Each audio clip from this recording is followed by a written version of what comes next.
Big boss season 8 లో ఇవాల్టి మొదటి ప్రోమో అయితే రిలీజ్ అయింది. ఇక ప్రోమో చూసిన తర్వాత హౌస్ ఇవాళ చాలా ఎంటర్టైనింగ్ గా ఉంటుందని అనిపిస్తుంది. ఇక ప్రోమో విషయం ఏంటో చూద్దాం ఇప్పుడు. బిగ్ బాస్ హౌస్ మేట్స్ అందరికీ కూడా మార్నింగ్ మస్తీ టాస్క్ ఇస్తారు. ఇక ఈ టాస్క్ లో భాగంగా మణికంఠ హౌస్ మేట్స్ అందరి యొక్క జాతకాలు చెప్పాల్సి ఉంటుంది. ఇక ఈ టాస్క్ పేరు వచ్చేసరికి నేను చెప్పిందే జరిగింది. ఈ టాస్క్ కి సూట్ అయ్యేలాగా మణికంఠ ఒక లుంగి కట్టుకొని మెడలో కండువా వేసుకుంటాడు. మొదటగా నబీల్ జాతకం చూపించుకోవడానికి వెళ్తాడు. ఇక మణికంఠ ఎప్పుడు పుట్టావు నాయనా అని అడుగుతాడు. 22 ఫిబ్రవరి అని నబీల్ అంటాడు. చాలా బేషుకైన తేదీలో జన్మించావు నాయనా అంటాడు మణికంఠ.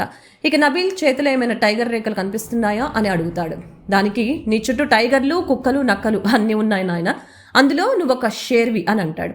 ఇక సీత కల్పించుకొని ఆ నక్కని ముందే ఉంది అని మణికంఠను ఉద్దేశిస్తూ అంటుంది. దాని తర్వాత ప్రేరణ ప్రతిసారి చీఫ్ టాస్క్లో గెలుపు దాకా వచ్చి వెనక్కి వెళ్ళిపోతున్నాను, ఏమై ఉంటుంది స్వామి అని అడుగుతుంది. నీ నోటి వాక్కు వల్ల నువ్వు వెనక్కి వెళ్ళవలసి వస్తుంది, కాస్త అది తగ్గించుకో తల్లి అంటాడు. ఇక తర్వాత సీత జాతకం చెప్పించుకోవడానికి వస్తుంది. చేతిరేఖలు చూసి మణికంఠ టాప్ 5 వెళ్ళే అర్హత ఉంది తల్లి నీకు అని అంటాడు. టాప్ 1 లేదా అని అడుగుతుంది. ఆశ ఉండొచ్చు కానీ అత్యాశ ఉండకూడదు తల్లి అంటాడు మణికంఠ.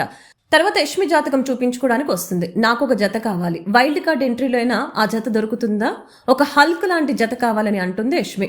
నీ ముందు హల్క్ అయినా పంక్ అయిపోతాడు అని నీ నోటితో పెట్టుకుంటున్నారు అంతే, వాడు భస్మమే, చిరిగిన విస్తరాకు కూడా చిరిగిపోతుంది తల్లి నీ మాటలకి అంటాడు మణికంఠ. ఆ క్లారిటీ నీకుందిగా మణి అని అంటుంది యష్మి. ఇక విష్ణుప్రియ వచ్చి నా ప్రేమ సంగతి ఏంటి స్వామి అని అడుగుతుంది. మీరు ప్రేమికులు అవుతారు తల్లి అంటాడు మణికంఠ. ఇక లాస్ట్ లో ఆవేశం స్టార్ పృథ్వీ వస్తాడు. మణికంఠ చెవిలో నేను ఇద్దరిని లవ్ చేస్తున్నాను, ఇద్దరిలో ఎవరు సెట్ అవుతారని అడుగుతాడు. ఆశకి కూడా హద్దుండాలయ్యా, రామచిలుకతో ఉంటే రాముడిలాగా ఇంట్లో నుంచి వెళ్తావు, లేదా చిలకల వెంట వెళ్తే కృష్ణుడిలాగా ఇంటి నుంచి బయటకు వెళ్తావు, జాగ్రత్త అంటాడు మణికంఠ. అలా ఇవాల్టి ప్రోమో అయితే చాలా ఫన్నీగా కొనసాగుంది. మణికంఠ జ్యోతిష్యుడు అవతారం ఎలా అనిపించిందో కామెంట్ సెక్షన్ లో తెలపండి.